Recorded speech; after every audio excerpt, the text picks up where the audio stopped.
Well, good morning.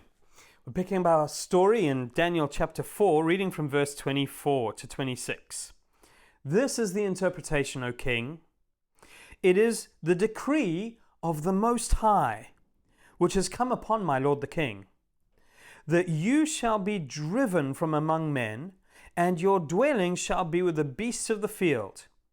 You shall be made to eat grass like an ox, and you shall be wet with the dew of heaven, and 7 periods of time shall pass over you till you know that the Most High rules the kingdom of men and gives it to whom he will.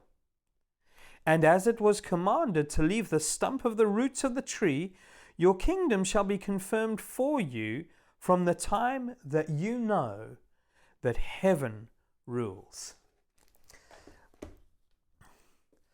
An incredible portion of scripture as Daniel faithfully tells Nebuchadnezzar that he is about to experience the judgment of God, the judgment that God has decreed. Now, judgment is one of those words that we tend to be a little wary of, a little bit nervous of. The idea that we are accountable to God, that we will face judgment, a day of judgment where our lives, our thoughts, our speech, our behavior, our actions will all be held to account is an uncomfortable and a frightening thought.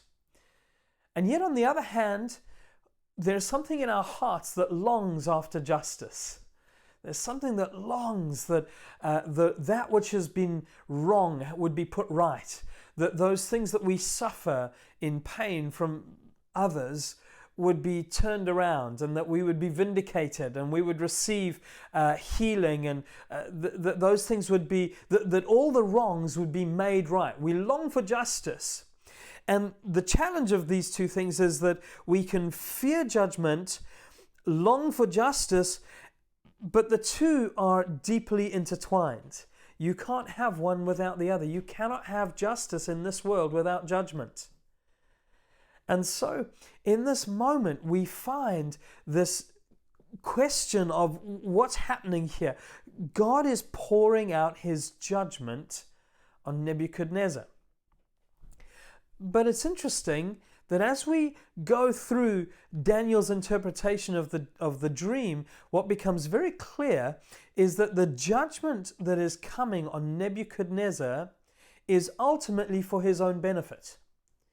So even though God's going to drive him away from men, and he's going to have these 7 periods of living in that sense like a wild beast, yet all that God is doing is actually going to be for Nebuchadnezzar's gain. At the end of this, he's going to acknowledge who God really is. He's going to understand the God of heaven. He's going to understand that even though he is glorious in his empire, he doesn't hold a candle to the creator of all things, the Ancient of Days. There's no comparison between a created man, and the creator God, the glory of God. And so Nebuchadnezzar is going to come out of this, and in one sense, the judgment of God is actually going to be the mercy of God. So we find judgment and mercy connected here. And this question of judgment, mercy, and justice all come together in Jesus on the cross. And the incredible thing about the Christian life is that judgment and mercy meet in the cross, where our sin, our shame gets judged in Jesus by the Father, and we receive mercy. And the thing is that our judgment does not end up falling on us, that we see Jesus judged in our place. And so somehow we are called to justice.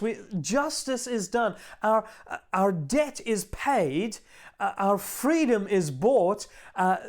the whole deal is done in this moment on the cross by Jesus, and the judgment doesn't even fall on us. And yet, in this moment, this is the incredible thing about the Christian faith. This is the incredible thing about what it means to be born again, is that in this moment, when I understand, where I believe in what Jesus did on the cross, my guilt is gone.